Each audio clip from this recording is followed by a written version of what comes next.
Hi guys, welcome to my video. For this video guys, nagsuri-suri kami diri sa Port San Pedro sa Plaza Independencia with my daughter. And then sunset siya, ato siya nga padung na siya sunset. So nindot kay ang view diri, di kay masyadong init.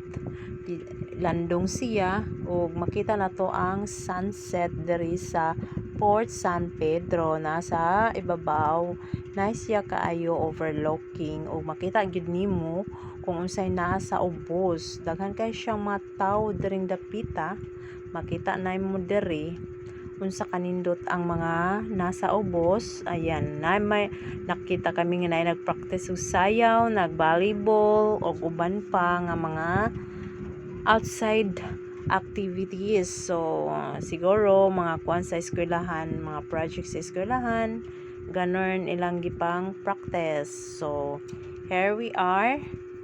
So since pagabi na padong nami uli, so ayan, ito na lang kami dito.